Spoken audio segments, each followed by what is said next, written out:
Hello बच्चों, Gangwar institute में आप सभी का एक बार फिर से स्वागत है। मैं हूं डॉक्टर हरिओम गंगवार। बच्चों, क्रैश कोर्स 50 डेज में हमारा जो अगला चैप्टर है, this is biodiversity and conservation.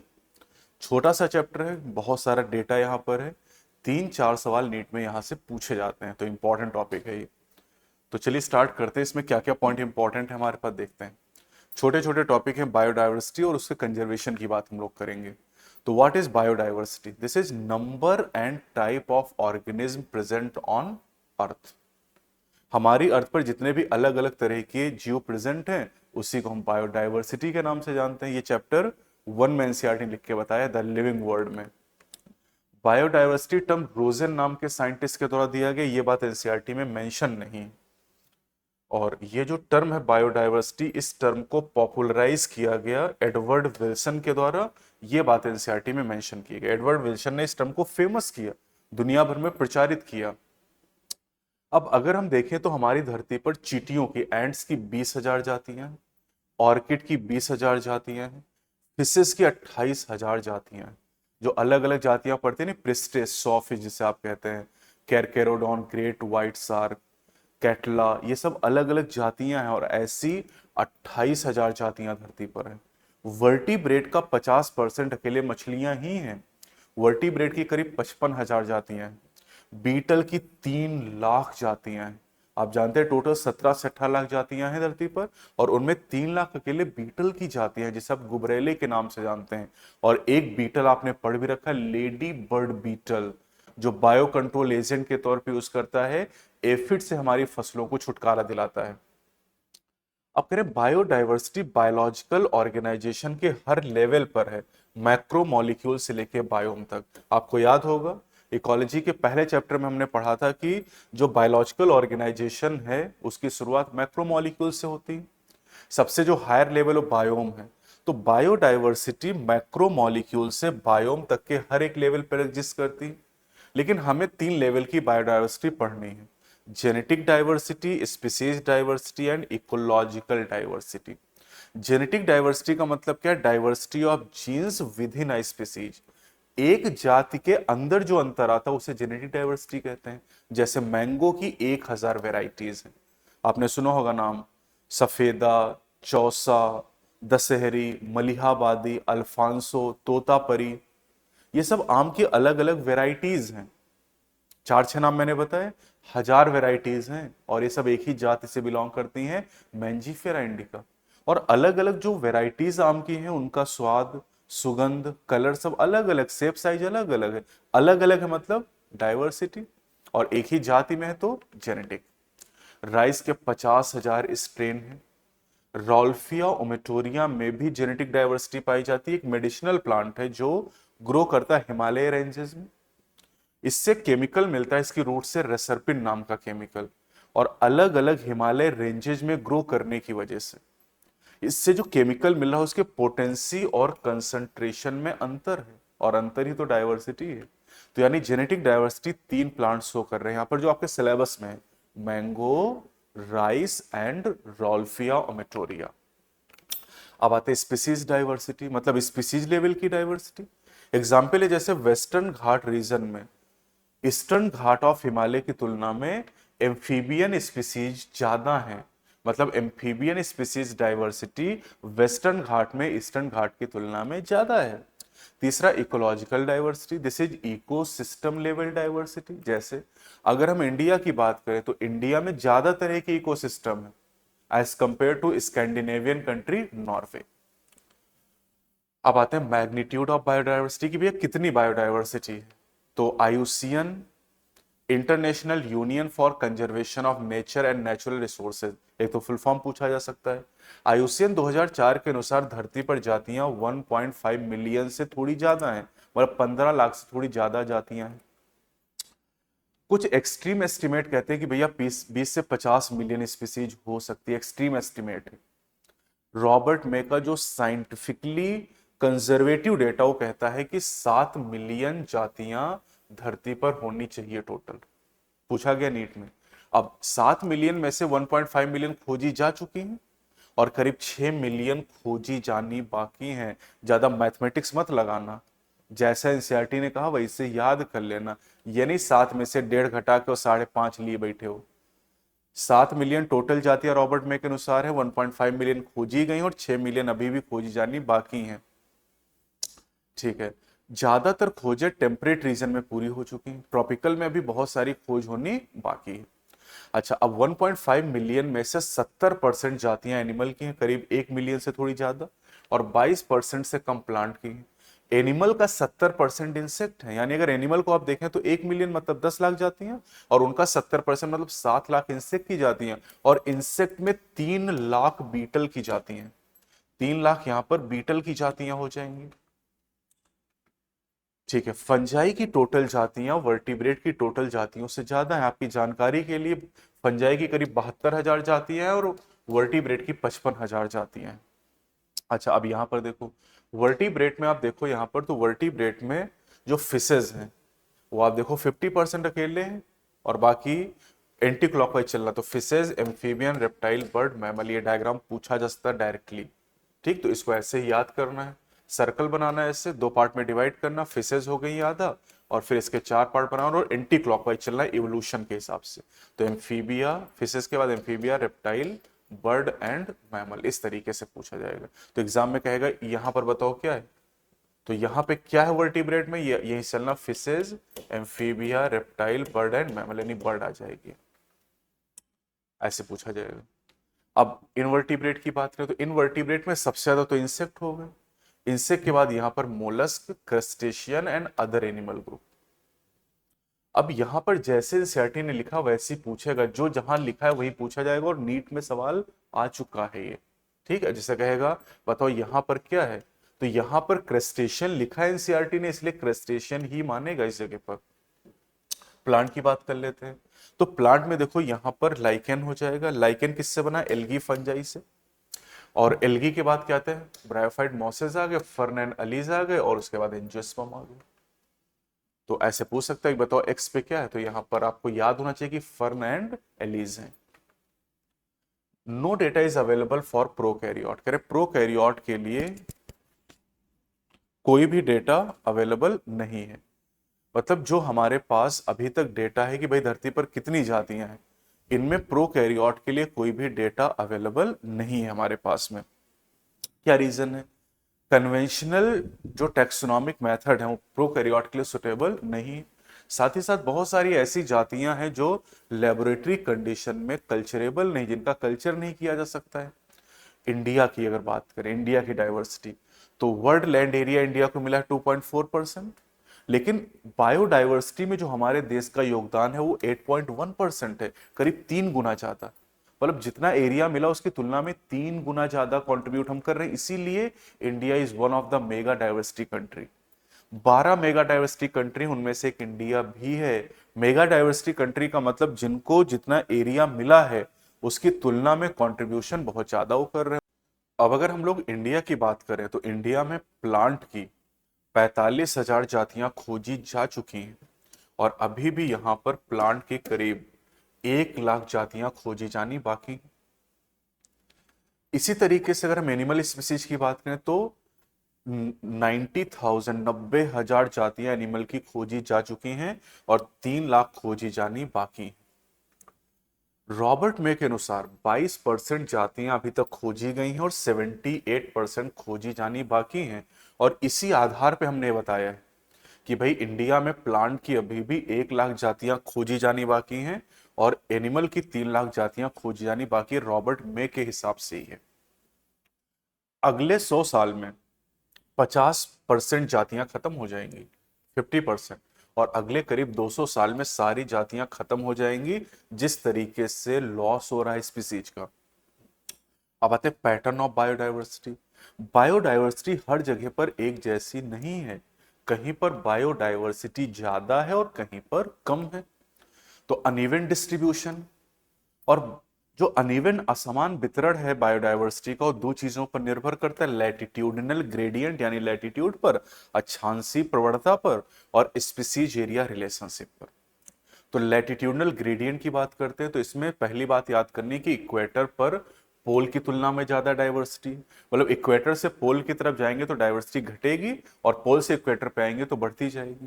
Tropical region में टेम्परेट की तुलना में ज्यादा डाइवर्सिटी है।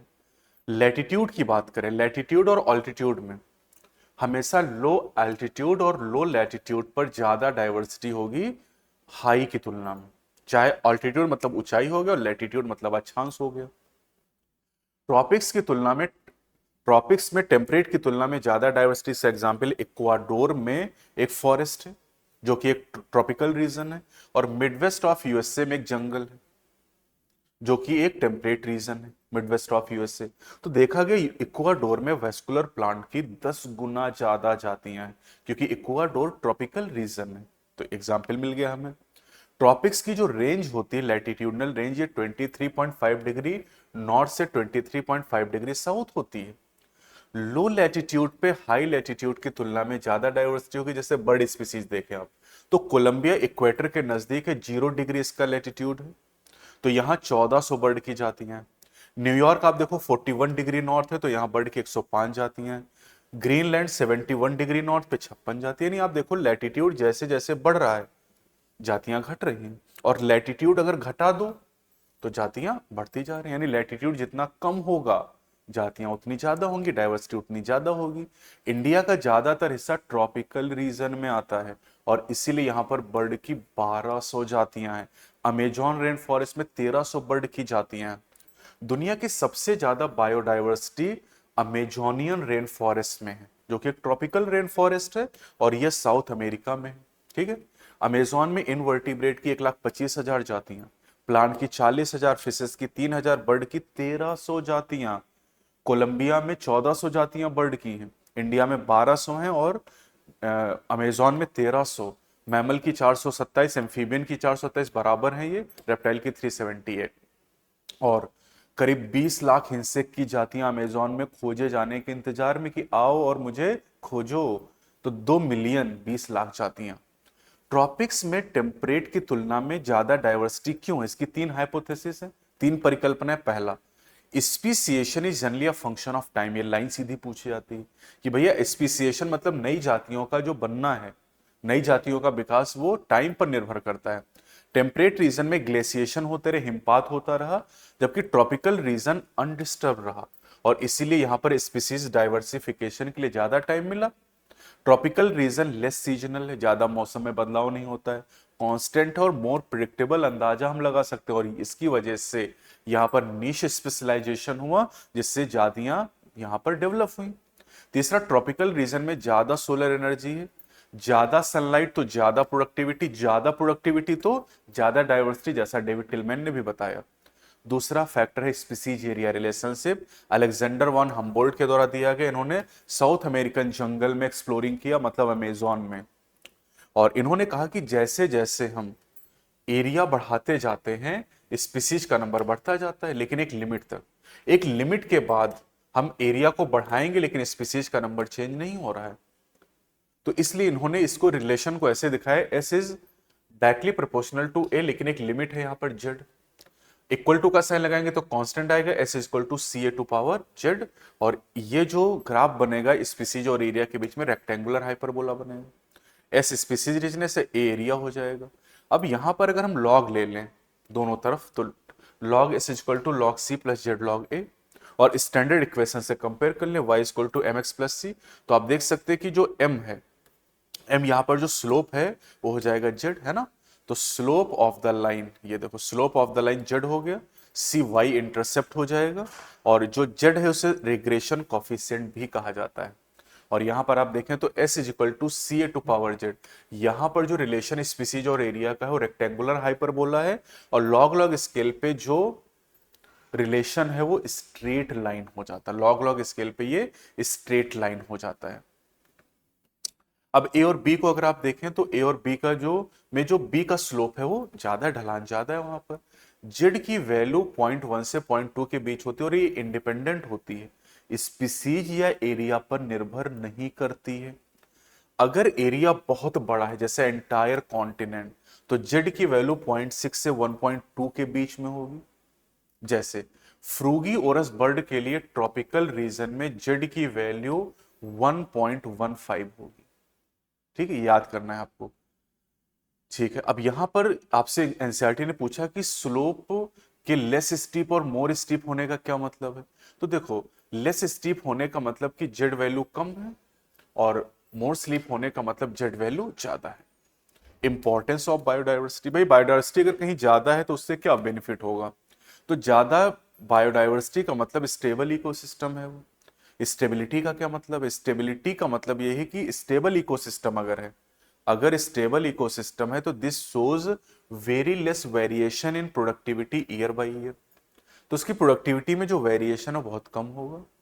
वो ऐसा इकोसिस्टम रेजिस्टेंट होगा, प्रभाव नहीं पड़ेगा, या रेजिलियंट होगा, प्रभाव पड़ेगा लेकिन रिकवर हो जाएगा टू ओकेजनल डिस्टर्बेंसेस जो नेचुरल या मैन मेड हो सकते हैं, जैसे सूखा पड़ गया, बाढ़ आ गई, उससे रेजिस्टेंट या रेजिलियंट होगा। Resistant to alien species invasion, alien species invasion अभी हम लोग पढ़ेंगे भी यहाँ पर। डेविड टिलमैन ने आउटडोर प्लॉट का यूज करके बताया कि ऐसे प्लॉट जिनमें ज्यादा स्पीसीज हैं उनकी स्टेबिलिटी ज्यादा है ऐसे प्लॉट की तुलना में जिनमें कम जातियां हैं। स्टेबल इकोसिस्टम का मतलब है कि प्रोडक्टिविटी ज्यादा हो उनकी, है ना। लेकिन इसका एक्सेप्शन है एग्रीकल्चर इकोसिस्टम, जिसकी डाइवर्सिटी बहुत कम है लेकिन प्रोडक्टिविटी बहुत ज्यादा है। Effect of loss of biodiversity on ecosystem, अगर बायोडाइवर्सिटी का लॉस होगा तो इकोसिस्टम पे क्या प्रभाव पड़ेगा, इसके बारे में पॉल एहरलिक के द्वारा बताया गया, जो कि स्टैनफोर्ड इकोलॉजिस्ट थे। इन्होंने एक इकोसिस्टम को कंपेयर किया, एक एनालॉजी दिखाई एयरप्लेन के साथ। जैसे एयरप्लेन रिवेट से बना होता वैसे इकोसिस्टम स्पीसीज से बना होता है। पॉपिंग अ रिवेट का मतलब है extinction of a species, and rivet on wing का मतलब की स्पीसीज से, एंड फ्लाइट सेफ्टी का मतलब प्रॉपर फंक्शनिंग ऑफ इकोसिस्टम।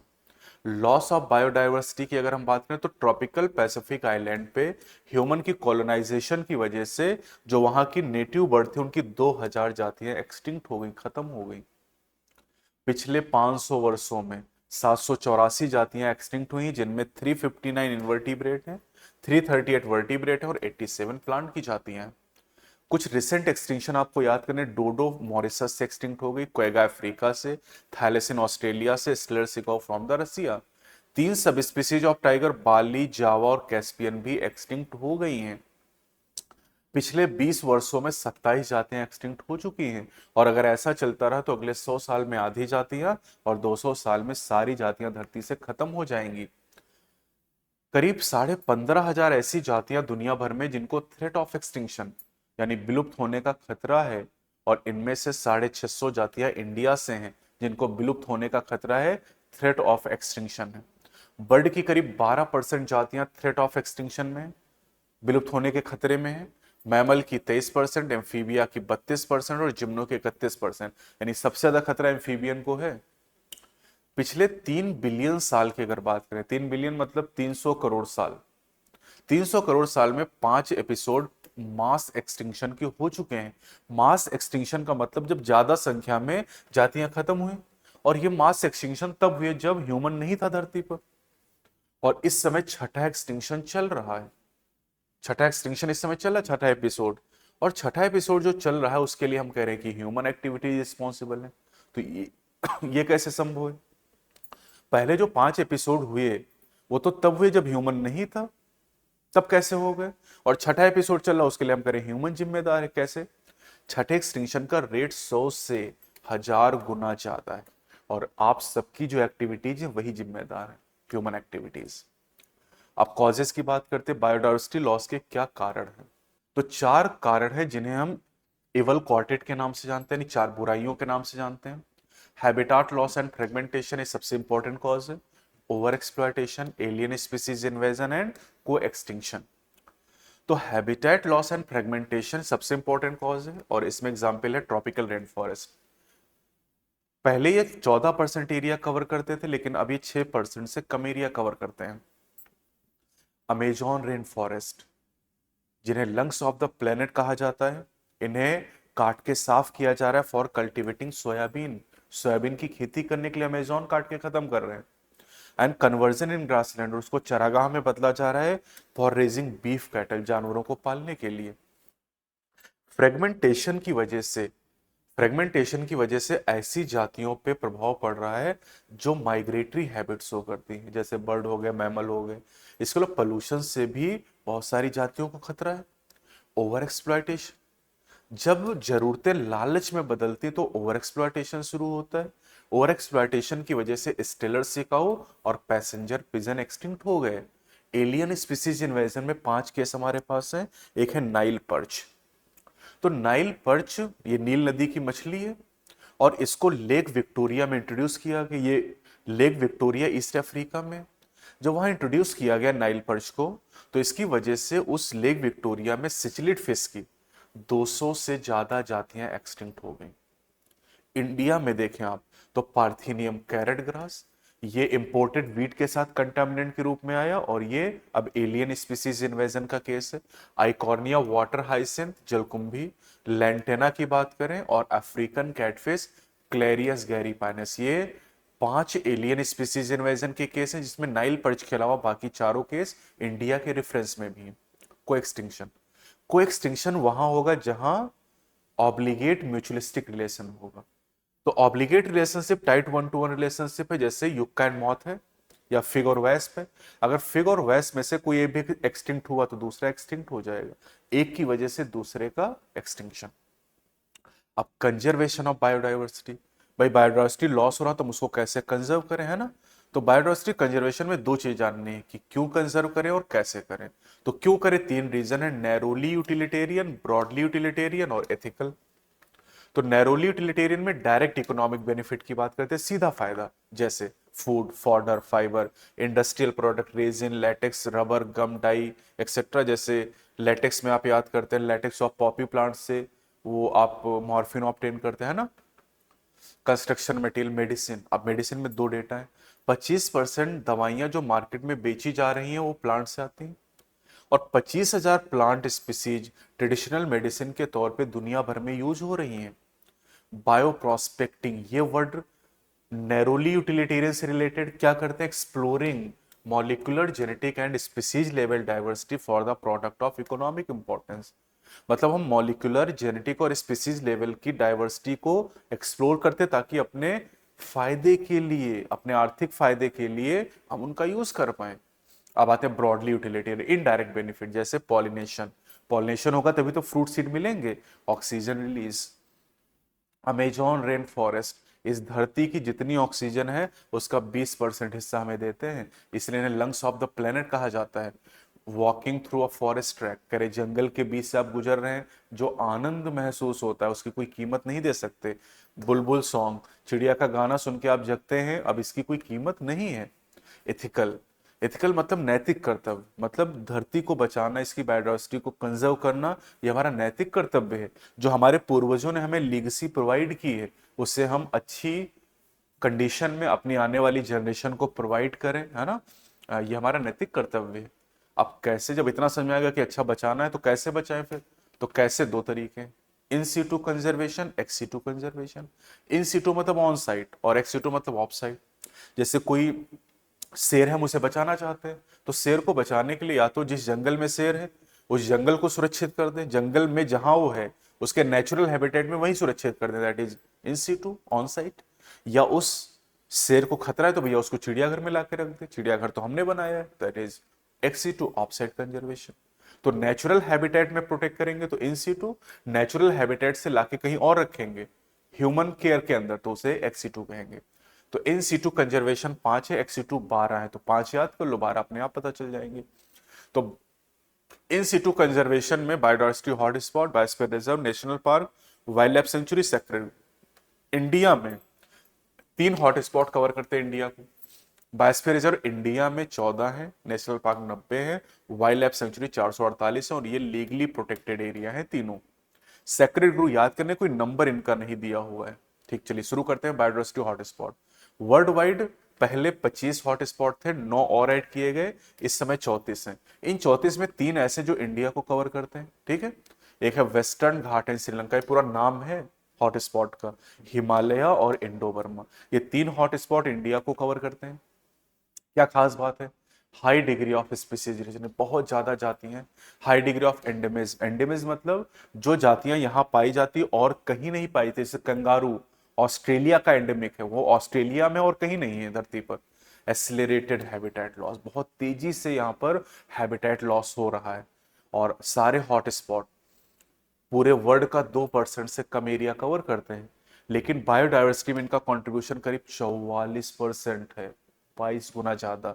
अगर इनको लीगली प्रोटेक्ट कर दिया जाए तो जो मास एक्सटिंक्शन चल रहा छठा वाला ना, ये 30% रिड्यूस हो जाएगा।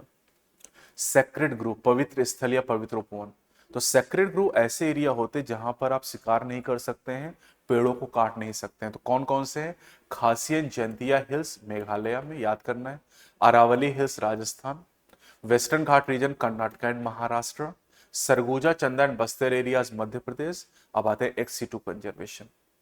तो एक्स-सिटू कंजर्वेशन में zoological park, botanical garden, wild life safari park, इनमें जीवों को प्रोटेक्ट करते हैं। अच्छा, वाइल्ड लाइफ सेंचुरी जो है in situ, wild life safari park ex situ, ध्यान रखना है वरना गड़बड़ हो जाएगा। इसके अलावा क्रायो प्रिजर्वेशन, -196 डिग्री सेल्सियस पर लिक्विड नाइट्रोजन में यहाँ पर हम प्रोटेक्ट करते हैं, जैसे सीमेन हो गया है ना, सीड हो गए, जीन हो गए। ये देखिए IVF, in vitro fertilization, seed bank, gene bank, pollen bank, tissue culture, aquarium, home garden, field gene bank, ये सब तरीके हैं। तो आप देख लो एक्स-सिटू में 3 ये हो गए, 3 4 5 6 7 8 9 10 11 12। तो आप 5 याद कर लो इन सीटू वाले, जो नहीं याद किए वो सब एक्स-सिटू में हो जाएंगे। अब समिट की बात करते हैं। भाई बायोडायवर्सिटी को बचाना किसी एक पर्सन की, एक नेशन की जिम्मेदारी नहीं है, ये कलेक्टिव रिस्पॉन्सिबिलिटी सभी लोगों की और सभी देशों की है। और इसी को ध्यान में रखते हुए कुछ समिट हुई, जैसे अर्थ समिट 1992 में हुई रियो डी जेनेरियो ब्राजील में, और ये सस्टेनेबल बेनिफिट पर डिपेंड करता है। मतलब यहां पर ये ध्यान दिया गया कि भाई सस्टेनेबल बेनिफिट का मतलब हम बायोडायवर्सिटी को मेंटेन करें और उसके जो बेनिफिट हो रहे हैं उनको यूज करें, सस्टेनेबल। दूसरा वर्ल्ड समिट 2002 में हुई जोहान्सबर्ग साउथ अफ्रीका में, 190 देश इकट्ठे हुए और इन्होंने कहा कि हम बायोडायवर्सिटी में जो लॉस हो रहा है उसको लोकल, रीजनल और नेशनल लेवल पर रिड्यूस करेंगे 2010 तक। लेकिन भैया 2010 तो निकल गया, 2026 आ गया। रामदेव मिश्रा की बात करें तो रामदेव मिश्रा का जन्म 1908 में हुआ है ना, और स्पेलिंग ध्यान रखना, ये रामदेव मिश्रा की स्पेलिंग नहीं, ये है। और 2025 में सवाल भी आया था नीट में। Ramdev Mishra is father of ecology in India. इन्होंने पीएचडी की डिग्री लीड्स यूनिवर्सिटी से ऑब्टेन की थी यूके से 1937 में, वैसे बता चुके हैं। इन्होंने पहला पोस्ट ग्रेजुएट कोर्स स्टार्ट किया था इकोलॉजी में इंडिया में। 50 स्टूडेंट ने इनके सुपरविजन में पीएचडी की डिग्री ऑब्टेन की थी। इनके प्रयासों की वजह से 1972 में एनसीपीसी की स्थापना भारतीय सरकार ने की, national committee for environmental planning and coordination, और इसी से आगे चल के 1984 में ministry of environment and forest की स्थापना की गई। और एमओईएफ की अगर आप बात करें तो आपको याद होगा कि गंगा एक्शन प्लान और यमुना एक्शन प्लान एमओईएफ के द्वारा ही स्टार्ट किया गया था। और आईयूसीएन 2004 रेड लिस्ट की बात करें तो ये रेड लिस्ट जो है, रेड डेटा बुक है ना, ये एक्सटिंक्ट स्पीसीज के बारे में जानकारी प्रोवाइड करती। तो आईयूसीएन 2004 के अनुसार ही हमने याद किया था कि भाई 1.5 मिलियन से थोड़ी ज्यादा जातियां धरती पर हैं, है ना, उसी का डेटा हम लोग याद करते हैं। आईयूसीएन के अनुसार ही 2004 के अनुसार पिछले 500 वर्षों की बात करें तो 784 जातियां खत्म हो चुकी हैं। 20 वर्षों में बात करें तो 27 जातियां खत्म हो चुकी हैं। तो ये बायोडायवर्सिटी एंड कंजर्वेशन कंप्लीट हो गया। अब आखिरी 2 यूनिट क्रैश कोर्स में हमारी बची हुई है, एक स्ट्रक्चरल ऑर्गेनाइजेशन जिसमें 3 चैप्टर हैं, और एक है diversity in the living world, यानी जहां पर 4 चैप्टर हम लोग पढ़ते हैं। तो अगले टर्न पे हम लोग मार्फोलॉजी के बारे में बात करेंगे, और वहां पर कई सारे टॉपिक ऐड भी हुए हैं, कई सारे ऐसे फैमिलीज हैं, बहुत मेजर चेंजेस इस यूनिट के अंदर है, चाहे वो मार्फोलॉजी हो, एनाटॉमी हो, या फिर स्ट्रक्चरल ऑर्गेनाइजेशन एनिमल हो, तीनों में ही। तो अगले टर्न पे स्टार्ट करेंगे। वीडियो पसंद आई हो तो लाइक और शेयर करें, चैनल पे नए तो चैनल को सब्सक्राइब जरूर करें। अगले वीडियो में फिर मिलते हैं। जय हिंद, जय भारत।